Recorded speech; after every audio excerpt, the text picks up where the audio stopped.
الحمد لله رب العالمين والصلاة والسلام على عبد الله ورسوله محمد وعلى آله وصحبه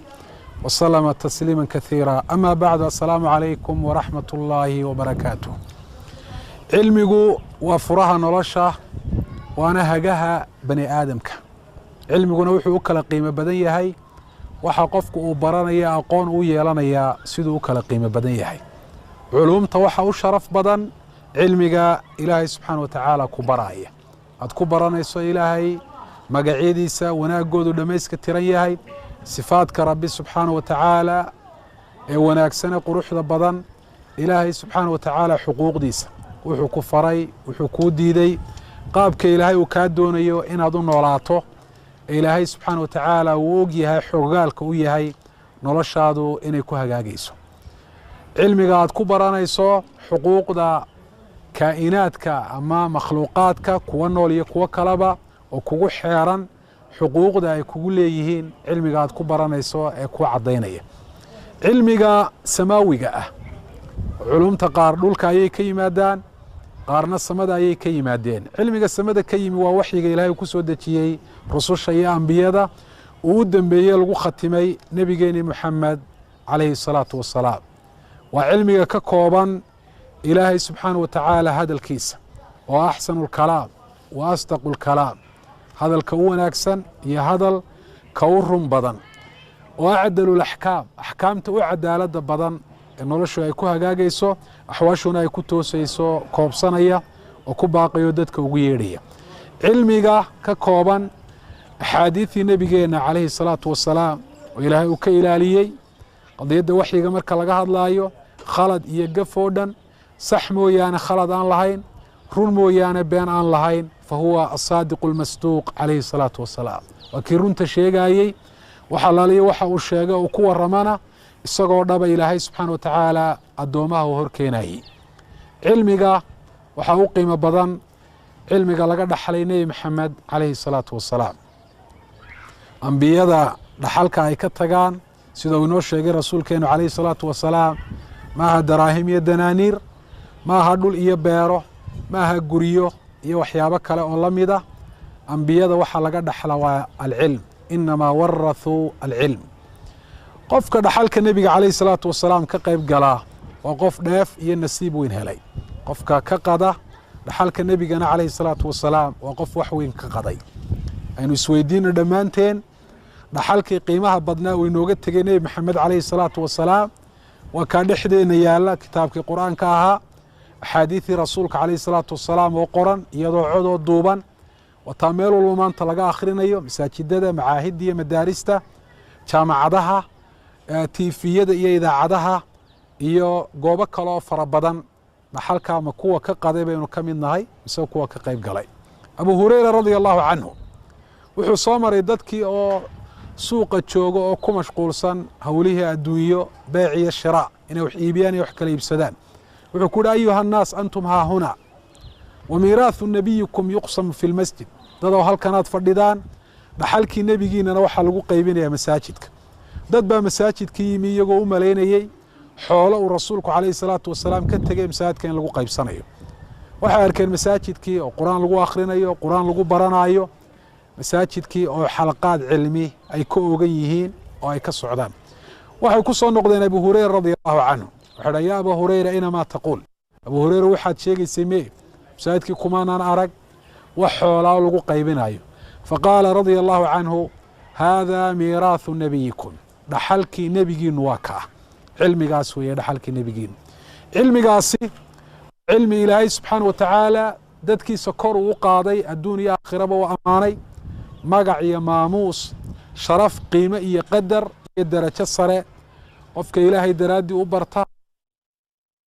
wa ta'ala uu ku gaarsiinayo. qaala allahu subxaanahu wa ta'ala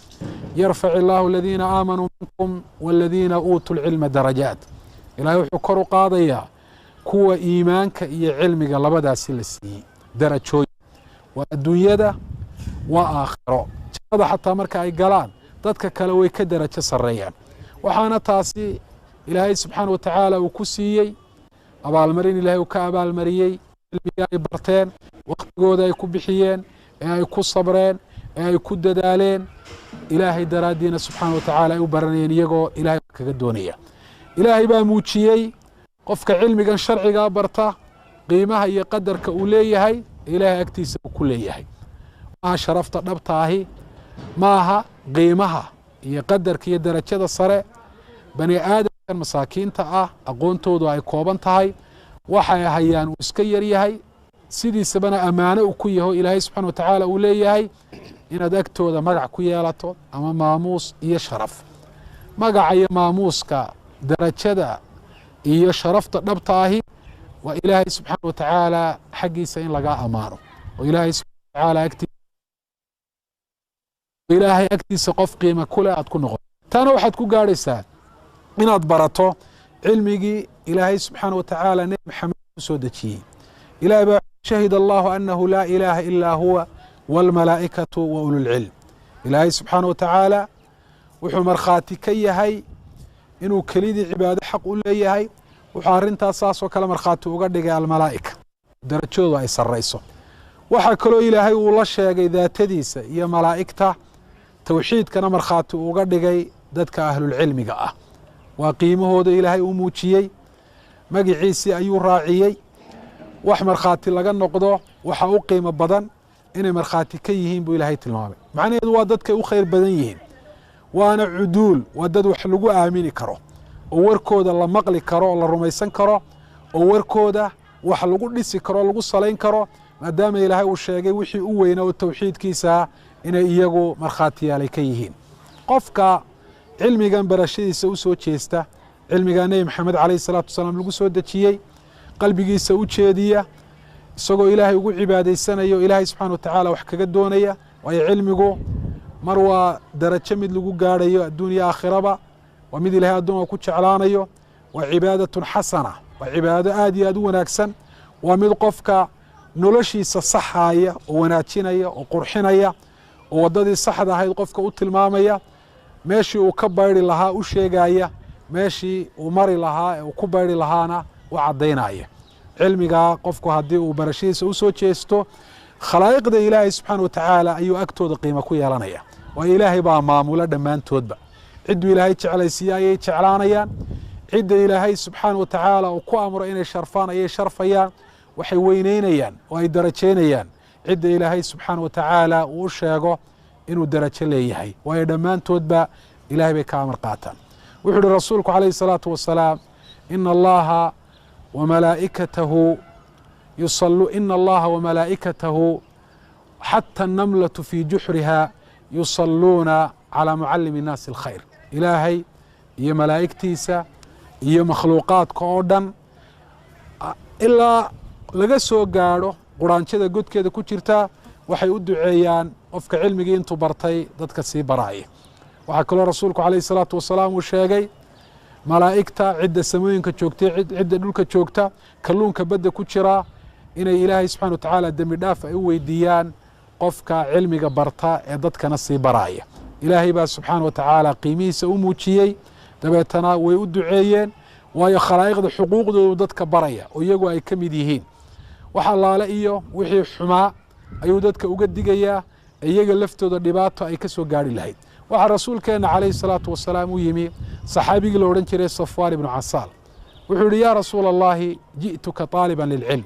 rasuulkii ilaah waan kuu imi anoo doonaya cilmi inaan kaa barto. faqaala calayhi salaatu wasalaam marxaban bitaalib alcilm. ninka doonaya cilmi inuu barto ha soo dhowaada buuri rasuulku calayhi salaatu wasalaam. ina almalaa'ika lataxufu biajnixatiha taalib alcilm. malaa'igtu waxay ku hareereeyaan baalashooda qofka cilmiga dalbaaya ilaa ay iskorkoraan ilaa samada, ridan wa maxabatan limaa yatlub. waxay sidaa u samaynayaan, waxay jecel yihiin oo raalli ay ku yihiin waxaanuu dalbaayo.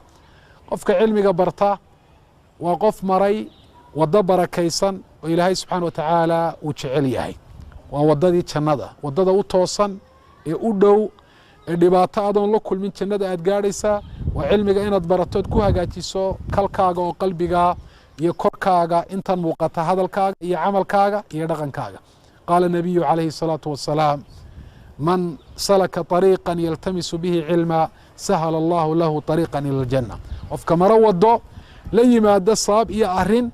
cilmigii nebi maxamed lagu soo dejiyey uu doonayo inuu ku barto ilaahay baa subxaana wa tacaala u fududeeya waddada jannada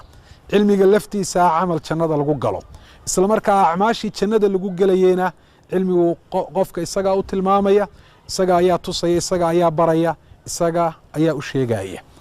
waxaa aad iyo aad wax looga murugooda ah in qofku uu noqdo qof adduunye uun garanaya cilmigii qiimaha lahaana jahli kaga sugan ilaahay baa subxaana wa tacaala arrinta noocaasa sifo uga dhigay kuwa aan ilaahay rumaysnayn ee qalbigooda aanu iimaan ku jirin yaclamuuna daahira min alxayaati addunya wahum can ilaakhirati hum gaafiluun muuqaal adduunyay garanayaan laakiin cilmigii aakhiro ee lagu badbaadayey waxba ka garan maayaan adduunyada lafteeda cilmigeedu wuxuu u qaybsamaa muuqaalkeedu waa dhalaalkeedan iyo quruxdeedan iyo cuntadeedan iyo gurigeedan iyo gaadhigeedan iyo intan muuqmuuqata wuxuu ilaahay tilmaamayaa kuwa kufaarta ah aragtoodu intaa inaanay dhaafsiisnayn laakiin qofka muslimka ahi xataa cilmigan adduunye markuu barto aragtidiisu muuqaalkan way dhaafsiisan tahay wuxuu isweydiinayaa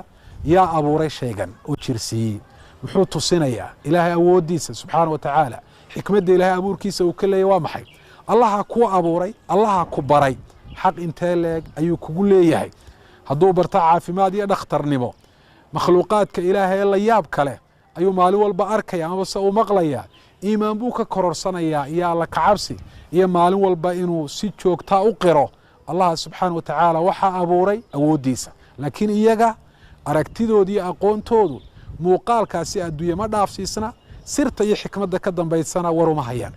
aniga iyo adiguba sifada ayaynaan yeelanin kuwa muuqaalkan adduunye u yaqaana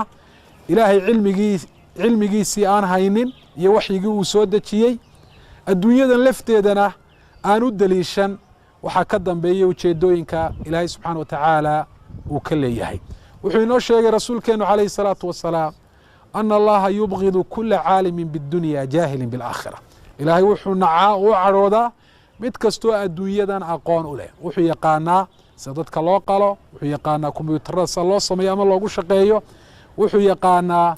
handasada iyo engineerinka sida wax loo dhiso sida mashiin loo sameeyo taasuu yaqaanaa laakiin waa jaahilun bilaakhira aakhiro wax allaaliya wax wara u hayaa ma jirto hadduu doono waa muslim shahaadanaya hadduu doono wuu tukadaa laakiin salaadiisii buu khaldaya haddana waxaa la leeyahay waa aqoon-yahan muxuu aqoon-yahan ku yahay waa muuqaalka adduunyo ilaahay subxana wa tacaala aqoontiisa iyo cilmiga loo yeesho uu tilmaamay sife ay leeyihiin dadkaasi aan wanaagsanayn aqoonta dhabta ahi waa ta ilaahay ku baraysa subxaanahu wa tacaala aqoonta dhabta ahi waa ta kuu xambaarinaysa hamu laakhira aqoonta dhabta waa ta aad ku fahmayso xaqiiqada adduunyadan iyo ujeeddada loo jirsiiyey waa taad ku garanayso inay tahay macbar iyo biriish laga tallaabayo waa taad ku garanayso inay tahay adduunyadani kaalin laga shidaal qaadanayo waa ta ku baraysa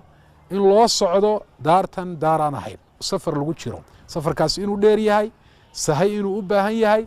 waa ta ku baraysa xaqiiqada adduunyada ee xaqirana hoosaysa iyo xaqiiqada aakhiro oo ah mid sarraysa oo ilaahay subxaana wa tacaala uu yihi bal tu'hiruuna alxayaata addunya waalaakhiratu khayru wa abqaa waxaa cilmiga qiimo ugu filan inuu aakhirada ku baraayo ilaahay subxaana wa tacaala uu leeyahay nolol adduunyada door bidaysaan aakhira ka wanaagsan iyadaana baaqiya adduunya wax kastooo yaallaba way baaba'aysaa way suulaysaa qof walibana intii ilaahay uga qoray kana yaraysan maayo kana badsan maayo ilaahay baana subxaana wa tacaala u kafaalo qaaday qofku adduunyadanba isagoo aan iman laakiin ta qofka loo diray ay tahay inuu ka shaqeeyo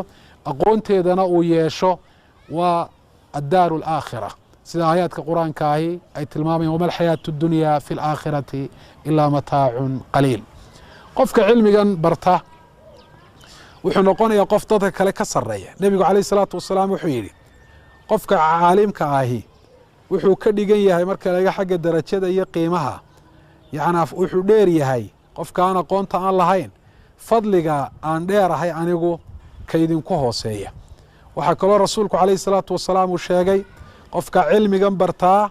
inuu dheer yahay dadka kale fadliga dayixu uu dheer yahay xidigaha dayixu iftiin buu leeyahy iftiinkii isaga kuma koobna wuu dhaafa dada kale ayaa ku iftiinsada oo waa lagu intifaacaa xidigahana iftiinkoodu iyaga ayuu ku kooban yahay cilmigan barashadiisu waxay u baahan tahay inay qofka niyadiisa ka soo godo fadligiisa iyo wanaagiisana inuu ku qanco inuu ogaadana adduunyadiisa xataa wuxuu ku kordhiyo mooyaane wuxuu ka dhimayaa haba yaraatee inaanay jirin ilaahay baa adduunyada ugu barakaynaya wakhtigiisa wax ka mid ah hadduu ku bixiyo cilmigan barashadiisa waxay u baahan tahay go-aan waxay u baahan tahay sabir waxay u baahan tahay mucallim inaad u yeelato waxay u baahan tahay himma caaliya hansara inaad u yeelato cilmigan barashadiisa markaas ayaad wax ka xaqiijin kartaa oo wax ka mid ah aad gaari kartaa aynu isweydiino waxyigii nebi maxamed ilaahay uu ku soo dejiyey qof walba isweydiin maxaad ka taqaanaa qur'aanka musxafka ma ka akhrin taqaan intee in leeg ayaad qaybsan tahay axaadiidii rasuulka calayhi salaatu wasalaam ka waran cilmigii fardulcaynka kugu ahaa ee cibaadaadka habeen iyo maalin kaste lagaa rabaa ay kaaga xidhnaayeen inteebaad ka taqaanaa waxa aad ka shaqayso haddaad ganacsado tahay haddaad caafimaad ka shaqayso laa shaka inuu jiro axkaam iyo aadaab iyo xuquuq cilmiga sharciga uu ka warramayo intee ayaad ka og tahay mise sida ay kula muuqato ayuunbaad arrimahaasi u maamushaa haddaad tahay qof siyaasiya oo dadka u taliya ama doonayo inuu u taliyaba cilmigaa ahayd ummadda inaad ku hogaamiso intee ayaad ka taqaanaa haddaad tahay arday jaamacad dhigta oo dhigta waxa weeyaan dhaqaalaha barta ama kombiyuutarada iyo culumtooda barta ama caafimaadka barta taasi waa muuqaaladii adduunyo laakiin cilmigii lagu diray ee qiimahaagu uu ku soo baxayey ilaahay agtiisana darajo aad kaga yeelanaysay tan adduunye lafteedu ay ku saxmaysay quruxdeedii iyo qiimaheedii iyo nafcigeedu uu ku imanayey intee ayaad ka haysaa waxaan leeyahay adig iyo aniga iyo dhammaanteenba aynu u jihaysanno goobaha lagu barto cilmiga maalin walbana cilmi aynu kororsanno si aynu ilaahay subxaana watacaala ula kulanno laynoo horgeeyo inagoo dalabatu cilmi ah qofka ilaahay khayr la doonaa waa qofka ilaahay u fududeeyo barashada cilmiga qalbigiisana u jeediyo qaala nabiyu calayhi salaatu wasalaam man yurid illaahu bihi khayran yufaqihu fi ddiin qofka ilaahay khayr la doono diinta ayuu fahamsiiya xadiidka waxaa laga fahmayaa qofka aan diintan waxba aan ka baran waxba aan ka fahmin waa qof ciqaaban ilaahayna subxaana watacaala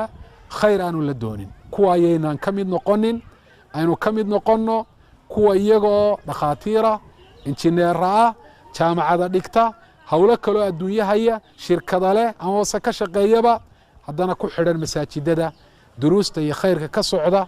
iyo darka wanaagsanee saafigaana ka caba ilaahay hayna waafajiyo wajazaakum allahu khayra wasalaamu calaykum waraxmat ullahi wabarakaatu